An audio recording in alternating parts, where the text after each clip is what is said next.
Murakaza neza kuri Bright TV aho tugiye kuruka ku kiganiro cya Green Card. Nkuko twabibasezeranyije iki cyumweru cyose turakimara tuvuga kuri Green Card.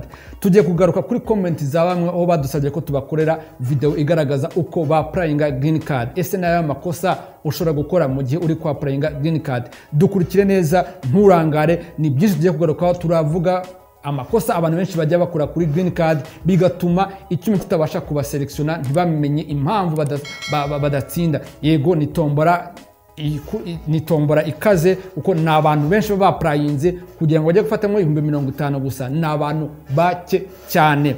So ariko hariho amahirwe wowe uyo waprayinze neza uba ufite, ndetse muri iki gihe ngo twabibabwiye harimo abantu baprayinze badafite passport, ibyo turabigarukaho. Harimo abantu baprayinze bakoresha amafoto amazi igihe cyangwa se ifoto ye nabi, ibyo turabigarukaho. Uyu mwanya turagusaba ngo ukurikire neza. Next time uyu munsi naramuka bitagenze neza, next time uzamenye ngo nishibi ndakemura ibi ngibi. Rero wowe udukurikiye kurikira neza, kandi tugusaba ngo ukore subscribe kuri channel, ukanakora kukosogera kugira ngo ubone byinshi bigiye byerekeye Green Card. Dukurikire kuri computer aho tugiye kubasobanurira buri kimwe ku kindi.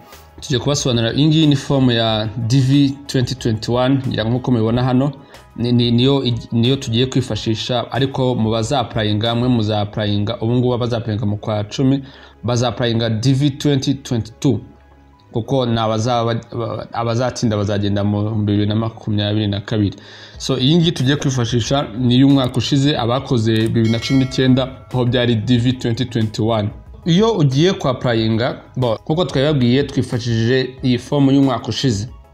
Icyahindutseho nta kindi kugeza ubu ngubu nuko bahinduye gusa website. Ubu ngubu bari gukoresha dvprogram.state.gov mu gihe bakoreshaga dvlottery.state.gov.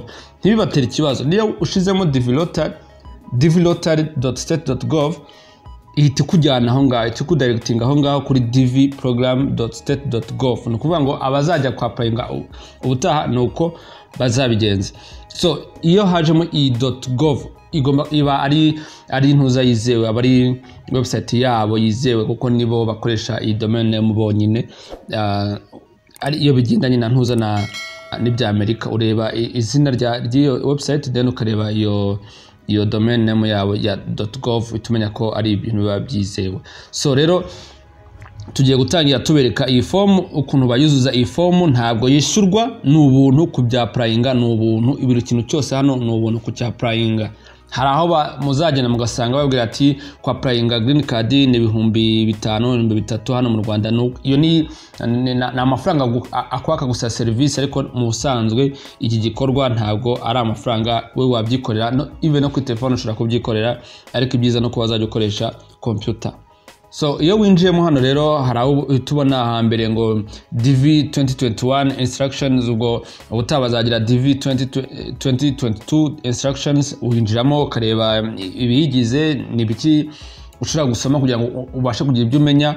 Amategeko abigenga, ibyo bagusaba byose biraho ngaho ushaka kubisanga mu wamanuka no hepfo ukahabona photo examples. Ni amafoto, ese naye amafoto nkeneye kuba nakora, ntago ari ifoto upfa gufata ibonye yose, ugomba kureba amafoto kuko basaba ameze gute. So rero wajya gutangira ukinjira hano kuri begin entry, aho winjiramo ugatangira kuzuza form yawe urayisangamo ahangaha. So iyo maze kwinjiramo rero bahita bakuzanamo ahangaha, hariho ugomba kuzuza iyi authentication code. Ugomba kuyuzuzamo neza uko byaretsemo hariya, no kugira ngo bamenye se koko ni umuntu uje kubikora cyangwa ni robo. Cyangwa uko iyo bavuga robo baba bavuga ko machine ishobora kwikoresha ibyo ngibyo bitewe n'amavirus abari muri iyo machine, ugasanga ibintu bimwe baragenda byifungura. Rero bagusaba kuzuza ino code kugira ngo bamenye koko ni umuntu uje kuzuza ino form. So iyo umanutse hano hasi urabona barakubaza gender cyangwa se igitsina cyawe, niba uri umuhungu cyangwa uri umukobwa, igitsina gabo cyangwa igitsina gore. Ahangaha nicyo ukurikizaho niba uri umuhungu cyangwa uri umukobwa ukuzuza aho ngaho. So tukamanuka hano hasi naho barakubaza igihe wavukiye. Ukuntu bimeze hangaha muri system y'abanyamerika bo babanza ukwezi bagakurikizaho umunsi bagakurikizaho umwaka, kandi mu kuzuza kwabo ntago bashiraho n'urugero niba waravutse mu kwa kabiri ntabwo uvuga ngo ni kabiri gusa, niba bavuze ngo ni izino nyuguti ebyiri, ni ukuvuga ngo wowe ugomba kuzuzaho imibare 2 ku munsi, ukuzaho imibare 2 n'umwaka bakakwereka imibare 4 ugomba kuzuza. Ahangaha barakubaza ngo niba ari n'urugero tuvuge ko wavutse mu kwezi kwa kabiri, wandika ibintu biri mu byangombwa byawe. Mbibutsa ko hano mu Rwanda abenshi ibyanditse mu byangombwa byabo ntago ari ko kuri, kuko usanga umuntu yaravutse mu kwa gatatu ariko kandika ko yavutse mu kwa mbere. Urugero nkanjye banditse mu kwa kabiri kandi naravutse mu kwezi kwa kane. So icyo gihe nuzuza ibintu biri muri ibyo byangombwa byanjye. Niba ari mu kwa kabiri ndandikaho 02, ninjya ku munsi nandikeho 01 n'urugero. Nugera ku mwaka ugurandika umwaka wose, niba mu 1990 urandika 1990. Ntago uvuga ngo ninavutse muri 90, byose ugomba kubyuzuza gutyo. Kandi nkwibutsa yuko ugomba kuzuza ibiri muri byangombwa byawe. Urugero mbahereza no ko hano mu Rwanda twebwe abantu benshi ibyangombwa byacu amatariki arimo ntago ahura n'ukuri koko y'imyaka dufite. Ugasanga umuntu yavutse mu kwezi kwa gatatu ariko bashizeho ukwezi kwa mbere. Murabizi amakosa yagiye abaho mu byangombwa, umuntu rero ntagiye guhinduza. Rero ntago uri bugende uvuge wowe ibyo ufite, wowe ugenda ukavuga ibiri mu byangombwa byawe. Kandi ahangaha mbibutsa ko kuri inshuro twakoresheje passport, ndetse n'umwaka utaha nabwo ni passport. Ugomba gukorera rero ibiri muri passport yawe uko byanditse, ari amazina byose bigomba kuba bihura n'ibyo muri passport. So kuri part ya 4 naho we wavukiye, ni ibintu byanditse muri passport, nabyo biba biri muri passport yawe. Ntabwo ujya gushiraho wenda ngo uhite ngo uhita ukundi uko hitwa uyu munsi, kuko hari imigi ihinduka. We wandika uko byanditse muri passport yawe, ukaba ibyo wandika. So niba utahazi ushaka kujya kuvuga ko ugakirikara hasi ahangaho ukasibuka kwananditse ngo Bus City Unknown, ni ukuvuga ngo ushaka kuba umujyi utawuzi bitewe n'amateka yawe, ukaba warahavuye uri umwana muto cyane nta babyeyi ugifite ngo babashe kuba banakubwira. Icyo gihe urahasimbuka ugakirikara ahantu. So iyo hazi rero wandika ibyanditse muri passport yawe. Niyo waba utahazi ariko hari ibyo wanditse muri passport yawe, ibyo nibyo wandikamo aho ngaho. Ugamanuka hasi aho wanditse ngo country where you were born, igihugu wavukiyemo uko byanditse muri passport yawe. Amfite ahangaha ugenda wuzuza ibintu ugendanye no ko ubifite ku zindi mpapuro cyangwa ku bindi byangombwa byawe ugenderaho cyangwa byemewe na leta ubarizwamo. Kuri iyi part yindi nayo aho bavuga ngo country of eligibility for the DV program, ni barakubaza ese igihugu wavukiyemo nicyo koko uyu munsi ubarizwamo, cyangwa se nicyo witirirwa, cyangwa se niho uri uyu munsi. So ushaka kuvuga ati yes cyangwa no bitewe nawe. So iyo ari no, ukuvuga ngo icyo gihugu rero ubarizwamo uyu nguyu cyangwa se witirirwa urakivuga hano ngaha ngo select a country, icyo gihe urakivuga. So kuri indi part yindi nawe ya 7 aho bavuga ku bya passport, ushiramo amazina uko bimeze, uko yanditse muri passport yawe. So warangiza kuri passport number ushiramo nomero ya passport yawe, ubiyizi iyo ugiye gufata passport barakubwira ati iyi niyo nomero yawe. So ukaza hanga kuri passport expiration date, ni igihe passport yawe izarangirira. Ntago bagusaba aho igihe wayifata, ahubwo bakubaza igihe izarangirira, bashaka kumenya igihe izarangirira, nabyo ukabishaho uko byanditse muri passport yawe. So ukaza hanga kuri country authority of insurance, ni igihugu cyaguhaye iyo passport, nacyo ukacyandikamo ahangaha. So hari ubundi buryo bwa B abantu bagiye bibeshera cyane, nicyo kintu nacyo tugiye kuvuga ahangaha. Ni ikintu ahantu bibeshe cyane, bibwira yuko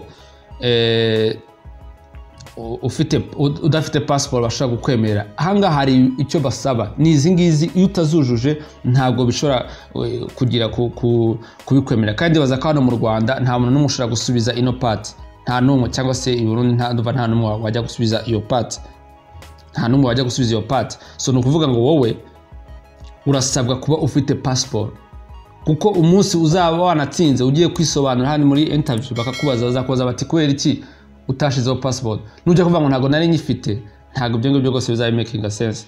Bazagusubiza inyuma bavuga ati rero waratubeshye, kuko hariya uwujuje ntago agomba kuhuzuza, nta nubwo agombaga kwa applying green card, kuko nta byangombwa byose wari ufite.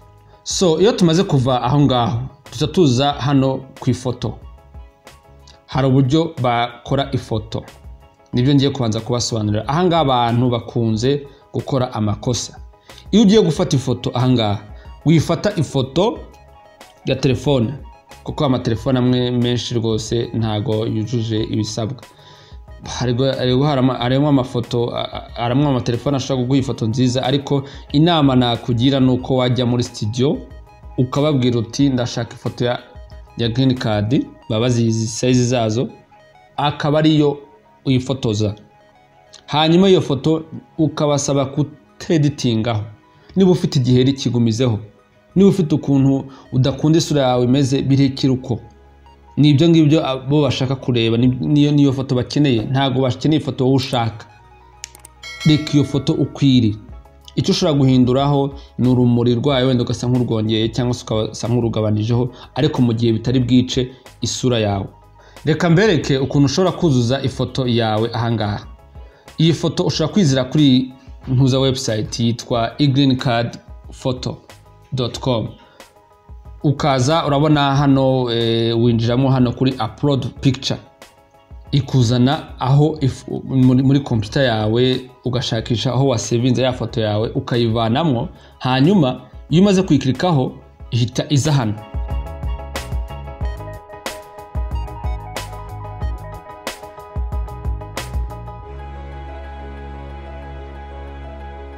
Ije hano rero hari utuntu ku ruhande, hari akantu kanditseho ngo the edge of the chin and the top of the head must be inside the green rectangles. Aha ikintu bashaka kukwereka, barakwereka ngo numara kuyikora, numara kujyamwo aha ngaha, baragusaba ko tuntu tw'icyatsi, akantu k'icyatsi akaho hejuru kaza hari ku musatsi hejuru, kakaba karimo hagati. Urabona ko ntago kinjiye ku mutwe neza, uriya mutwe uranyuramo hagati y'akariya kantu k'icyatsi. Noneho ukaza akananwa, yicini n'akananwa, ugafata akananwa nako kakazamo hagati ya ntuza ya kiriya cyatsi. Noneho wowe ukaba wakazuminga cyangwa se wakagabanya bitewe n'uko umutwe wawe ungana, kugira ngo ubashe kujyamo neza, kandi ukabishamo hagati na hagati. Iyo urangije aha ngaha uhita ugira continue, then igatiza hano hasi igatikwereka example nyine ya iyo green card uko ifoto yawe izaba imeze aho ngaho. So iyo umaze kubikora gutyo rero uhita ujya hehe kuri hano kuri download, ugakuraho ifoto yawe none uko wamaze kuko aho ngaho ikintu ugagukorera kara croppinga ya foto yawe. Icyo gihe none ugiye foto ukayivanaho. Iyo umaze kuyidownloadinga rero ugaruka kuri ya form yawe wari urimo uruzurizaho, ukazanga kuri choose new photo. Wamara kwinjiramo hanga unyine urahakika, wamara kuhakika bagahita bakwereka ya foto yawe iri hehe. Iyo foto ugahita uyikururamo ukayizana ukayitereka aho ngaho. Ni ukuvuga ngo izifite size basaba aha ngaha. Hari size basaba kuri iyi foto itagomba kurenza zayo. Size z'ifoto ntago zigomba kurenza kilobyte 240. Size ikaba pixel 300x600 cyangwa se inch ikaba 2x2. Nibyo ngibyo ugomba gukurikiza iri murakora ifoto yawe. Ukirinda please ukirinda kujya ku editing ifoto yawe ngo barimo ngo barayikora kwa kundi ngo mugire fresher. Naga fresher zawe arizo bakeneye ifoto yawe urinde ukumeze nuko nguko. Gusa inama nakugira nuko aha ngaha niba wambara rinete wazivanamo, wazivanamo kuko ntago baba bakeneye ko izo rinete uzishiraho, kuko izishiriza bashaka kugusigaza, kuko rinete zishira guhindura umuntu. Uragerageza ukazivanamo kuko n'undi foto za flash ushobora kujya muri rinete ikagaragaramo. So ni byiza ko wakora muri rinete zawe ukifotoza. Niba amahereni maremare, ibintu nk'ibyo byageze ubivanemo. Ibintu byose bituma wowe uhinduka bivanemo. Ube niba imisatsi ifite ukuntu imeze igwa mu maso, gerageza uyifungire inyuma kugira ngo ifoto yawe, isura yawe ibe igaragara neza. Ikintu cyose uzi ko ari ikintu uba wishiriyeho washizeho atari ko waremwe, kigerageza ukivaneho, then ube uwo nguwo. Yes, niba ufite tatuwaje mu maso nta kundi kuntu bizagera, niyo tatuwaje izaguma kuko niko usigaye usa, niko usigaye uri. So rero nuko nguko ifoto igomba kuba imeze. Iyo ubirenzeho hano icyo imashini computer ibukwemerera, irakwemerera ko yujuje ibisabwa muri mezire zayo, nko nko kuba ari zira inch bagusaba cyangwa se uburemere bwayo ukuntu ingana, so ikagenda ariko itujuje ibisabwa. Icyo gihe rero icyuma kizakuvanamo rwose, ntago wakomeza ufite iyo foto. So abenshi rero barasigara kubera iyo mpamvu, atari uko batari bafite ayo mahirwe, ahubwo ari ukubera ko bakoze iryo kosa ryo gufata ifoto nabi cyangwa se bakajya kuyeditinga. Imashini yabo ifite capacity yo kumenya ngo ifoto yeditinzwe. Icya kabiri ni uko iyo foto ugiye kubahereza itagomba kuba irengeje amezi 6. Nabwo nubikora bizagaragara ko irengeje amezi 6. Ugiye ushobora kumpa ifoto yawe cyangwa se ukampa audio cyangwa se nkahita nkubwira itariki kigiye yafatiwe n'isaha n'isegonda. So rero niba giye ndi umwana w'umuntu ushobora kubireba mbikoresheje mashini ikaba ibinyereka, mashini zabo zo zibasha kumenya ngo iyi foto ifite ibibazo ibi nibi, ntabwo uyu muntu akomeza. Iyi mashini igahita kuvanamo ako kanya, ugasanga wagiye gutanga amafaranga ku busa, baraje banakweditinze baguciye amafaranga 5,000 kandi ibintu bari gukorera ari ibintu bitazigera bituma unatsinda. So reka tujye kuri iyi part yindi, ariyo iyi part ya mail address. Mail address ni naho wowe utuye cyangwa se ibikwerekeyo, address zikwerekeyo. Iya mbere ni in care of, ni option ushaka kubikora cyangwa se nubikora. In care of ni wa muntu ukwitaye cyangwa se ni nka address yawe, uracyaba mu rugo ushaka gushaho izina ry'umubyeyi wawe, uracyabaho n'umuntu wenda ushaka kugufasha kwa applyinga iyo ngibi, ushaka kumushiraho izina ryiwe. Ibyo byose ni in care of ushaka gushira, ariko iyo wanditse option ushaka kubisimbuka ugahita kuri address line. Address line ushobora gushiraho ntuza PO box cyangwa se boîte postale yawe, ahangaha niyo ushobora gutushira ahangaha, cyangwa se jya aho bashaka gushakira nyine bashatse gukohereza ubwo butumwa bwawe. Aha gatatu ni address line 2. Address line 2 ni izindi address ushaka gutwasimba kwanditseho ngo option. Ni option ni ukuvuga ngo ushobora kuba wayishiraho cyangwa se ntuyishireho. Hakazaho city or town. City or town ushobora gushiraho, niba ushizeho city ahanga ushobora gushiraho Kigali, cyangwa se niba uba i Burundi ugashiraho Bujumbura, cyangwa se niba ahandi aho uba uyu munsi, niba mu kindi gihugu washiraho wenda umujyi ubamwo. Hano kuri postcode cyangwa zip code, ibihugu byinshi hano muri Afrika ntago bigira zip code, ibyinshi ntago bigira zip code. So ibyiza wakwishyiraho postcode. Postcode ibyo ni izingizi zibanziriza ku matelefone, amanimero ya telefone. Nko mu Rwanda ni 450, i Burundi ndumva ari 457, Kenya ni 454, Uganda ni 456, Tanzania 255. Ni ibyo ngibyo hano uba uri bushireho. So wagira ahangaha ku gihugu ubarizwamo, ahanga ni igihugu uyu munsi urimo urandikamo. Niba uba mu Rwanda urandikaho Rwanda, niba uba Burundi urandikaho Burundi, niba uba Kenya urandikaho Kenya. So ni igihugu aho uyu munsi uri, ni address yawe niho ubarizwa naho ngaho. Reka dusubire inyuma ho gato. Wenda ahangaha kuri in care of wenda ntawe ufite, vanaho. Niba ntawe ufite wibishiraho rwose ntacyo bitwaye. Hano kuri address line ushobora kuba udafite iyo boîte postale cyangwa se PO box, ushobora gushiraho ntuza address yawe yaho umuhanda, inzu, byose iriya mibare. Nk'ubu nkanjye aho mba ni KJ26 uwo muhanda, so ugahita ushiraho n'umuhanda w'inzu, ibyo nako na nomero y'inzu. Hano kuri postcode niba utari sure shiraho ngo no postcode zip, bishatse kuvuga ngo ntayuzi, suko ntabihari, ariko ntayuzi, nta kibazo rwose ntacyo bitwaye. So ahangaha kuri country where you live today, ntaho nyine uri uba niho ushira, niho uri uyu munsi, kuko n'urugero bishobora kuba address zanjye zidahura naho mba bitewe n'impamvu z'akazi runaka. Wenda uyu munsi nakoreye Kenya, uyu mwaka wenda mumaze nkorera Kenya, ntago ari address yanjye. Je wenda ibintu byinshi cyane address zanjye wenda ni mu Rwanda, niho ushobora kumbariza, ariko ndimo ndakorera muri Kenya uyu munsi, wenda ejo bundi cyangwa na amezi angahe ndi gukorera muri Kenya, ejo bundi nzahava njya handi. So rero ahangaha wandikaho ahantu uri ubu ngubu. So rero hano ndimo ndabwira mwebwe abanyarwanda cyangwa abarundi, ushaka kusubiza igihugu urimo cyangwa se aho uri kuba uyu munsi.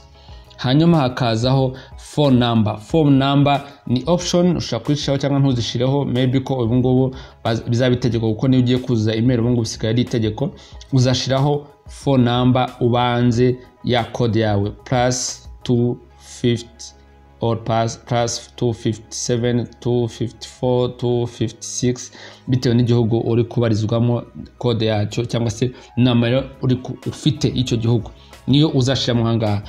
Hano kuri email address ni itegeko ugomba kuyandikaho, utayishizeho byakubera ikibazo cyane. Sinzi ko byagenda ariko byakubera ikibazo kuko ni itegeko ko ugomba gushiraho email yawe kuko niyo muzanakoresha nyuma yaho.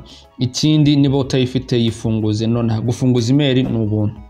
Fungura email uribashe gushiramo hari, kandi hano bakagusaba ko ugomba kwisubiramo. Urayandika uko yanditse hariya ukongera hano hepfo ukayisa, kuko baravuga bati umuntu ashobora kwibeshya mu kwandika. Naramuka yibeshye hariya, iyo wibeshye bahita bakwereka ko wibeshye, nuza computer twika ko email zidasa, ukamenya ngo reka none ndebe nihe nibeshye, ukongera ugasubiramo ukandika neza. Tugeze kuri part ya 13 baravuga ngo what is the highest level of education you have achieved as of today. Nukuvuga ngo nihe mashuri umaze kwiga cyangwa se nihe rwego rw'amashuri umunsi ufite. Hariho primary school only, high school no degree, high school degree, vocation school, some university course, university degree, some graduate level course, master's degree, some doctoral level course, doctoral degree. Nukuvuga ngo wowe urasubizamo bigendanye n'ibyo ufite aho ngaho. Ushobora kuba arimo abavuze ati udafite high school ntago bikunda. Birashoboka ko gusa udafite high school ushobora kwaparenga kandi agatsinda kandi ukazanagenda. Ariko dore ikisabwa hano hasi ngo you must have a minimum of high school diploma reflecting the completion of full course of study. Vocation schools or equivalence degree are not acceptable. Or be a skilled worker in occupation that requires at least 2 years of training or experience to qualify. Nukuvuga ngo ugomba kuba ufite byiburi cyo gusaba ni high school ugomba kuba ufite. Mu gihe utayifite ugomba kuba ufite byibura imyaka 2 ya werekana ko abantu bakoze training, imyaka 2 ya training cyangwa se imyaka 2 ya experience mu kazi ukora. So nibyo ngibyo bakeneye kuba akagombye kuba ufite. Mu gihe noneho ugiye muri interview amaze gutsinda, ibyo bintu ugomba kugenda ukabyerekana. Ariyo mpamvu tubasaba ngo please mwikwicara mu rugo. Niba wararangije secondaire ukona nta kazi, genda ushaka hano ukora training, genda ushaka hano ukora akazi. Byibura ibi ngibi bizabasha kugufasha mu gihe uzaba ugiye gukora iyi application cyangwa se uzaba wamaze gutsinda. Uzavuga ati dore mfite experience. Ungu turi mu kwezi kwa gatandatu. Tangira ukore ugira ama experience ibiki byose bigiye bitandukanye. Ariko urumva umwaka utantago byakunda kuko wowe deja ntago imyaka 2 wawe bifite. Nawe urimo kwiga cyangwa se uyifite, erekana gira experience, kuko hari muri video nabakore ubushize ya DS5540 haraho bavuga bagusaba ama experience y'akazi, barebe uwo muntu ugiye kuza ninde. Nta uzi uko bizamera muri ma interview y'ubu ngubu uko bigiye kuzajya bimera, ariko urumva ko biza ni ibintu biri tough. So gerageza ukore, mushaka ibintu mukora, mwubake kariyeri yanyu, kujya bavuga ati uyu muntu koko ni umuntu ushaka kuza akagira umumaro muri iki gihugu, ukabona amahirwe yo kugenda. So kuri iyi part ya 14 baravuga nuva hano barakubaza ni he stati yawe, ese uri umusore, uri ingaragu cyangwa se urashatse. Nicyo hano ngaba bakeneye kumenya. Hano rero haraho bavuga ngo unmarried, niba utarashatse klika aho ngaho. Aha kabiri barakubaza se niba warashatse, ese uwashatse ntabwo ari umuturage wa Amerika cyangwa se umuturage wa Amerika. Urana hano habiri barakubaza niba ntabwo ari umuturage wa Amerika cyangwa se umuturage wa Amerika. Aho kijyo uklika aho bigendanye n'ibyawe, kuko urugero mfate nkangaha ari nk'umuntu ari nka couple iba hano mu Rwanda, bazaklika hano ha kabiri bavuga ati ngiyewe ndi mariye kandi umugore wanjye cyangwa se umugabo wanjye ntabwo ari umuturage wa Amerika. Hano aha gatatu ni ukuvuga niba koko warashakanye n'umuturage wa Amerika.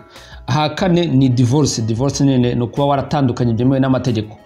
Niba waratandukanye n'umuntu bitemewe n'amategeko ntabwo ari divorce. Ntabwo ari divorce yongiye. Hano hakazaho aha gatatu ni ntuza ni wafakaye. Niba uri umupfakazi cyangwa se bose igitsina gabo n'igitsina gore bose bita abapfakazi. Niba kuko warapfakaye nabyo urabishiraho. Legally separated. niba koko mwaratandukanye ahanga barakubwira intersports information urashiramo information z'uwo muntu byose nabyo ubisobanure. So wakomeza hano hasi barakubaza number of children, tuvuge ko wenda uri ingaragu uzashiramo hano 0 niba utaranabyaye kuko ushobora kuba utarashatse ariko ufite umwana ku ruhande, icyo gihe ushiramo umubare w'abana ufite, ariko reka dusipoze ko nta mwana ufite, uzashiramo 0 aho ngaho. Noneho uhita uza aha ngaha kuri continue. Iyo umaze kuza kuri continue bahita bakuzanira ni nka preview, bakwereka ngo dore ibyo wujuje, dore ngo uko bimeze. Wenda reka tuvuge tuti uyu muntu yabaye married cyangwa se afite abana, reka dukoreshe ijambo wenda ngo afite abana kuko byose bijya gusa. Aha umaze gushiramo ko ufite umwana cyangwa se ukavuga umubare w'abana ufite, ukaza hano kuri continue bahita bakuzana kuri iyi form bavuga ayo bitse part 2. Iyi part 2 barakwereka ntuza kuri ntuza ya 15 cyangwa se nka paragraph ya 15 aho bakwereka ngo amazina y'umwana urayashiramo aha ngaha, ukaza kuri ntuza kuri itariki igihe yavukiye, ukaza ukavuga igitsina cye, ukamanuka ukajya ku ifoto nayo ukashiramo, then ukabona submitting. Wenda reka tuvuge tuti wenda uyu muntu ari married ariko wenda nta mwana afite. Iyo umaze gukinikaho dore uraza hano bakakuza kuri form bagahita bakwereka ngo spouse name, ukayishira muri ryo zina rye, ugashiramo amatariki yavukiyeho, ugashiramo ifoto. Aba bantu kuri ntuza party ntago yagusaba passport bayifasaba wowe wenyine wa applyingaga. Aba bandi ntago basaba passport, ariko bitavuze yuko badakwiye gushaka passport, kuko nibatsinda bazabasaba passport mu gihe muzamugiye muri interview, mugomba kugera mufite ama passport yanyu. Iyo umaze kubirangiza ibi byose uragenda bakagureza ya preview ukayireba yose, ukagenda ukareba buri kantu kose wagiye wuzuje niba koko kari kujuje neza, urongera ukabisoma. Please ongera usome ibintu wujuje, uhita uzanga kuri submit. Iyo umaze gukora submit bahita bakuzana ahangaha, bahita bakuzana bakakwereka ko byakoretse neza. Noneho hano hejuru hano bakubwira ngo print, murakabona hano hejuru akantu kitwa print. Ako kantu gaklikeho, iyo umaze kugaklikaho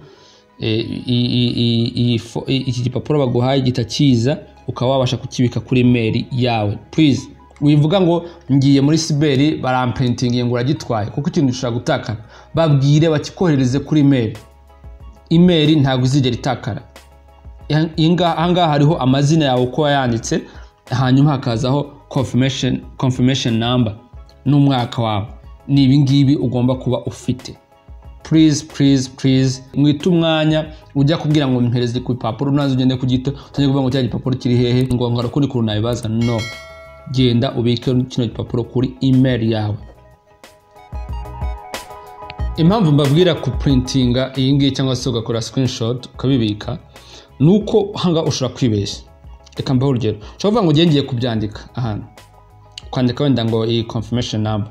So icyo nabasaba rero nuko mwabiprintinga mukabasha kubika done zanyu neza kuri email. Ikindi nkagusaba nuko muri email yiyoherereze, wijya kuvuga ngo ugiyohereje undi muntu, wowe yiyoherereze nurangiza ubyandika amazina, kuko kuzajya kureba email wiyoherereje biroroshye cyane, kuko wandikamo ukuntu wayise cyangwa se umuntu noherereje, ukatuvuga amazina yawe cyangwa email yawe, byo gatabizamo ugatureba ya indi confirmation number. Andikamo confirmation number DV 2022 kuri mwebwe muzakora uyu mwaka, kugira ngo ubashe kubitandukanya n'ibindi uzagira umwaka utaha wenda mu gihe waramutse udatsinze. ngira ngo murabibonye ibyo twababwiraga nuko nkuko buzuza green card. Ushaka gusaba kujya gukora green card, iyo application yo wuzuza neza, uzakurikize ibyo twakubwiye, ibisigaye azaba ari amahirwe n'itombora.